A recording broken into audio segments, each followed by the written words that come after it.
Everyone was really excited as my daughter Marissa's wedding rehearsal dinner got going. I felt proud watching her and her fiancé Kevin, surrounded by our family and friends, getting lots of good wishes. But then something unexpected happened. Marissa spoke up, asking for everyone's attention. The room went quiet.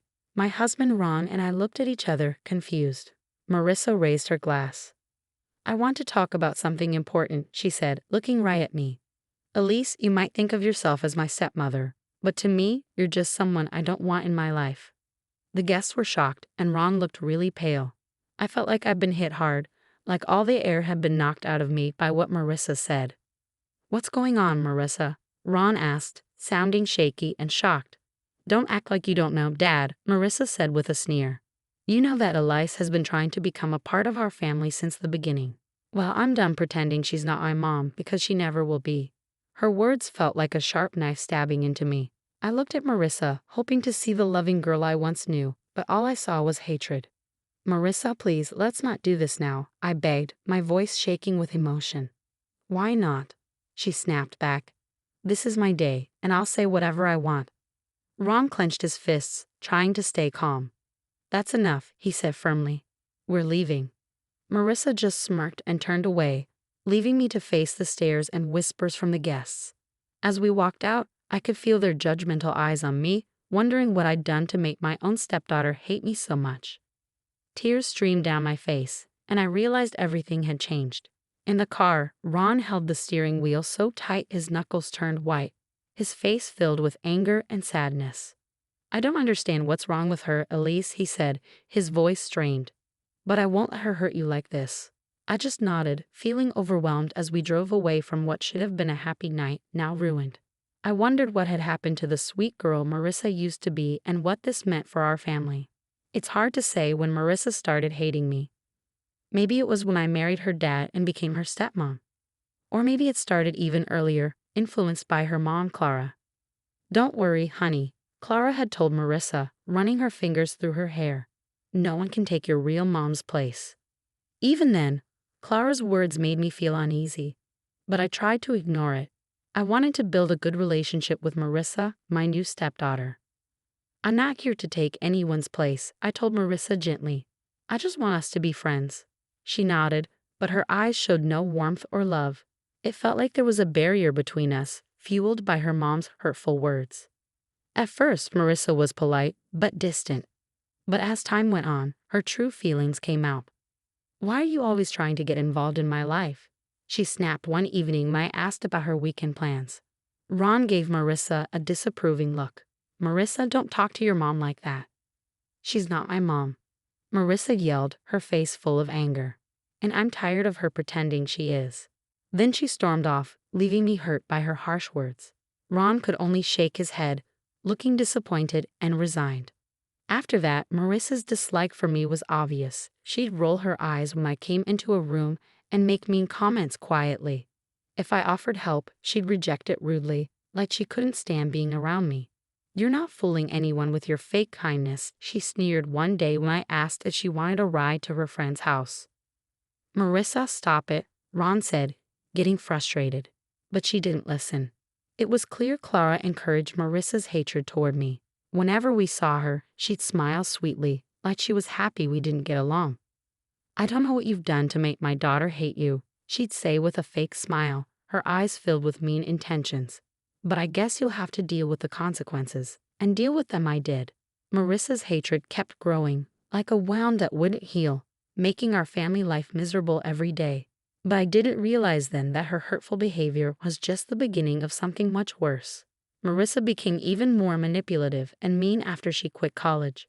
Without a plan for her future, she seemed determined to cause trouble in our lives, using her anger to get money and create chaos in our family.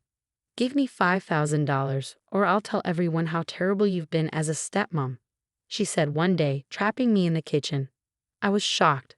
"Marissa, why are you saying this? I've tried my best to be good to you." "Forget it," she snapped.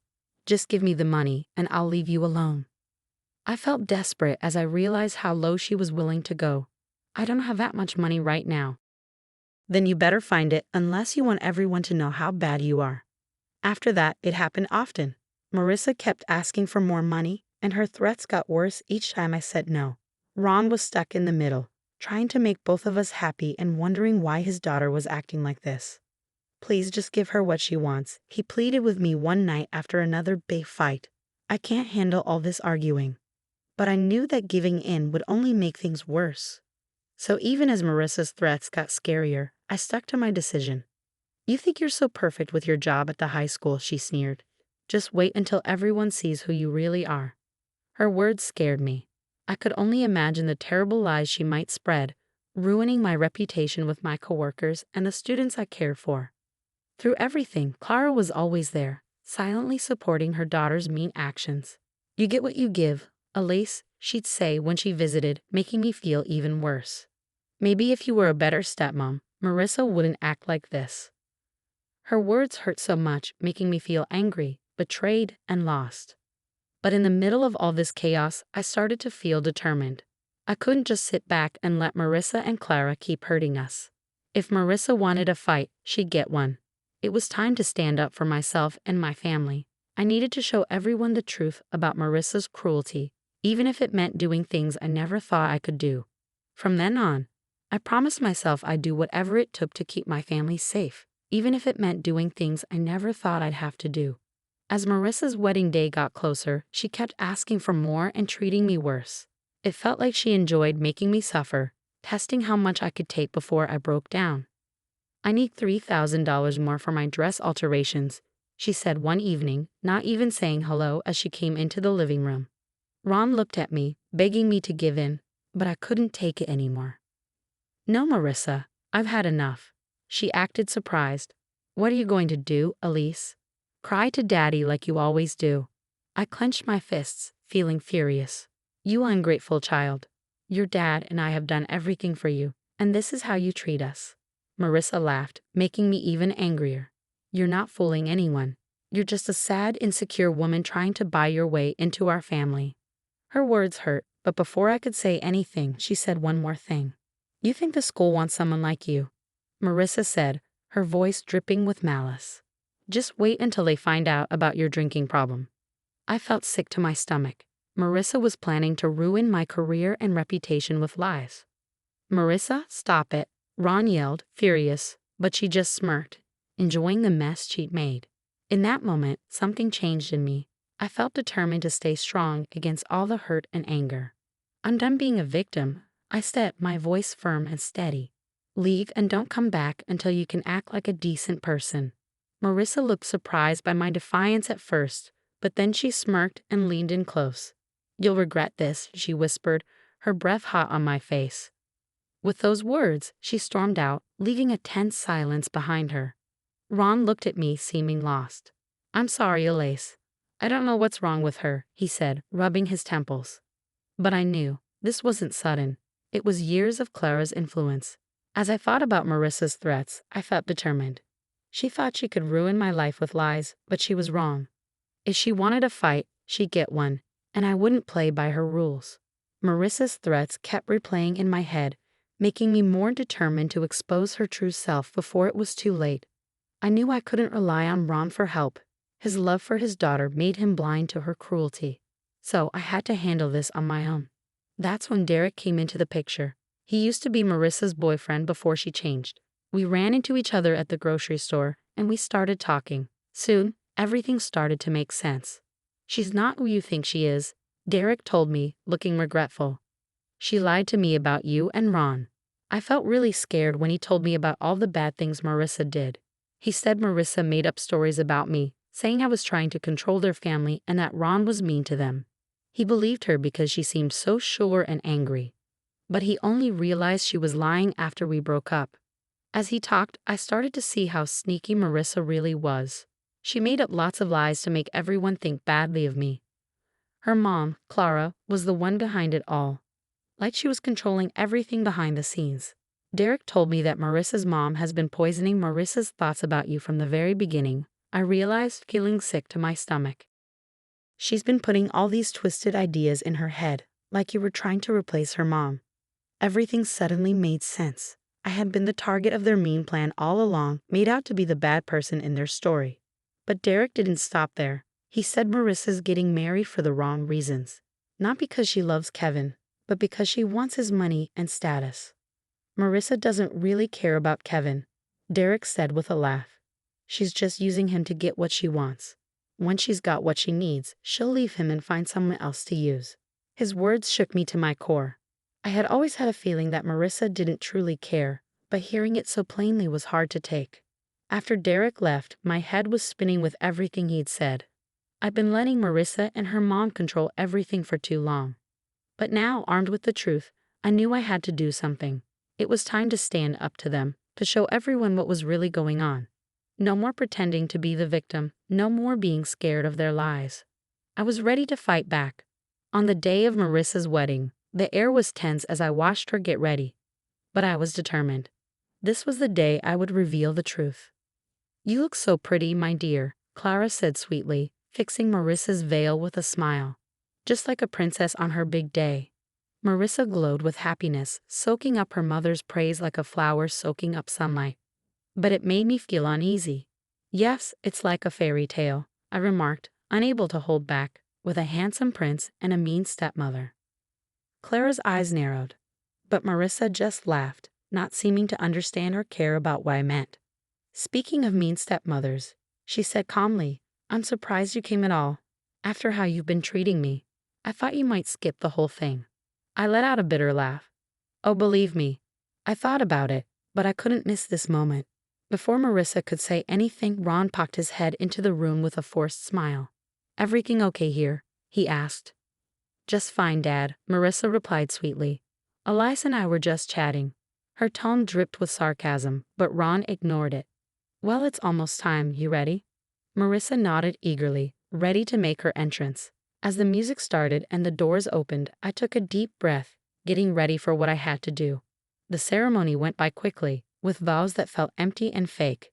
But when it came time for Kevin and Marissa to kiss, I knew I had to speak up. "Wait," I shouted, my voice echoing in the quiet chapel. "This wedding can't happen." Everyone gasped and looked at me. Marissa's face turned red with anger, her fists clenched. "What's going on?" she spat, furious.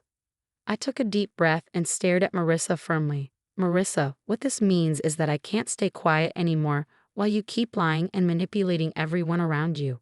Clara looked pale, realizing what was happening, but I continued before she could interrupt.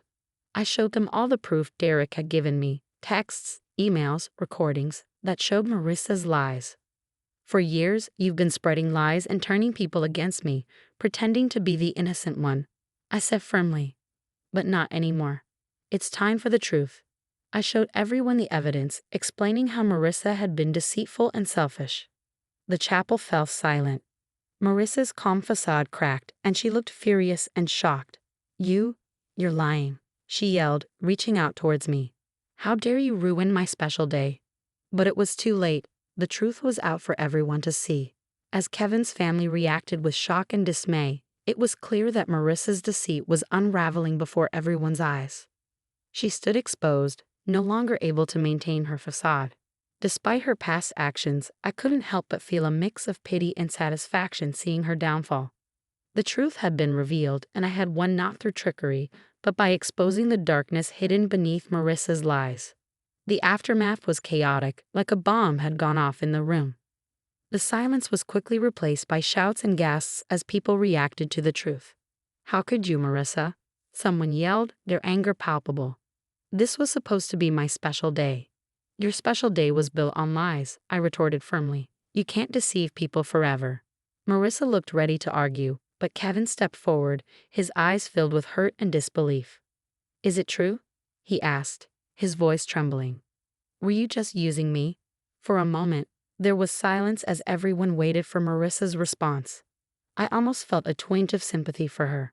Almost, but then she put on that fake smile and I saw the cold, calculating look in her eyes. "No, of course not, darling," she said, reaching out to touch Kevin's face. "You know I love you so much. Elias is just trying to cause trouble like she always does." I clenched my fists, trying to control my anger. Didn't she realize that her lies were exposed? Apparently not, as she turned her angry gaze back to me. "This is all your fault," she snapped, pointing accusingly at me. If you hadn't interfered, none of this would be happening. Stop, Ron's voice boomed, cutting through the tension. We all turned to see him, his face red with anger and embarrassment. I can't believe what I'm hearing, he said, shaking his head. My own daughter lying and manipulating everyone for her own selfish reasons. Marissa was silent, unable to respond. For once, she seemed speechless in the face of her father's disappointment. I don't even recognize you anymore, Ron said, his voice heavy with sadness. The girl I raised, the one who was kind and loving. She's gone, isn't she? A heavy silence filled the room as we all absorbed the weight of Ron's words. It wasn't just Marissa who felt the impact, but Clara too. They exchanged a tense look, a silent struggle passing between them. Finally, Clara broke the silence. Well? She demanded, her eyes fixed on her daughter. Aren't you going to speak up, defend yourself? But Marissa stayed silent, defeated. She looked smaller than ever, a mere shadow of the manipulative person she had become. Clara snorted in disgust, then stormed out, leaving a shocked silence behind her. Kevin's family followed, their faces showing everything from pity to disgust. And just like that, it was all over. Marissa's big plan had fallen apart, leaving her dreams shattered. As Kevin left, looking devastated, I felt sorry for him. He was just another victim of Marissa's games, but any sympathy I had was quickly replaced by a sense of satisfaction. The truth was out, and Marissa had brought it all on herself. There would be no more lies or manipulation, only the consequences of her actions. In the days after the failed wedding, chaos erupted as news of Marissa's lies spread rapidly. She found herself shunned by the very community she'd once hoped to impress. I'll never forget the sight of her at her mother's door, begging for help after her plans fell apart. Please, Mom, she cried, tears in her eyes. I need your help. I have nowhere else to go. But Clara looked at her with a mix of disgust and pity. Help you, she scoffed. After what you've done? After embarrassing our family? Marissa flinched as if she had been slapped. But you're my mom. You're supposed to support me, no matter what. Support you? Clara shook her head sadly. You don't understand, do you? There's no support left. You've pushed away everyone who cared about you with your selfishness and lies. Her words hit Marissa hard, like a punch to the gut. I could see the realization dawn on her face, the weight of her loneliness settling in. You don't mean that, Marissa whispered, her hand shaking as she reached out. But Clara stepped away, her face now cold and distant. I don't recognize you anymore, she said firmly. The daughter I knew wouldn't have done what you did. You made your choices, Marissa. Now you have to face the consequences. With those final words, Clara turned and walked back inside, leaving Marissa alone on the doorstep, utterly broken.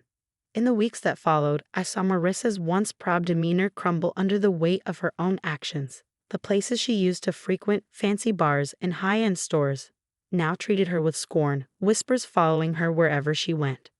Even her friends deserted her, not wanting to be linked with her disgrace. Through it all, Ron and I stayed strong, our bond growing stronger as Marissa's world fell apart. I'm sorry it had to end like this, Ron said quietly one evening as we watched Marissa walk by, looking defeated. But you were right.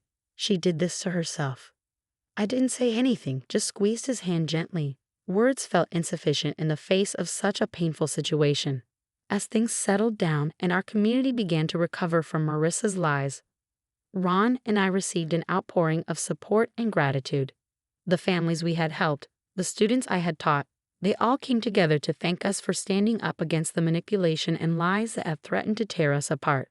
In those moments of connection, witnessing human kindness and resilience, I found a newfound peace and purpose that I had been missing during Marissa's tumultuous reign.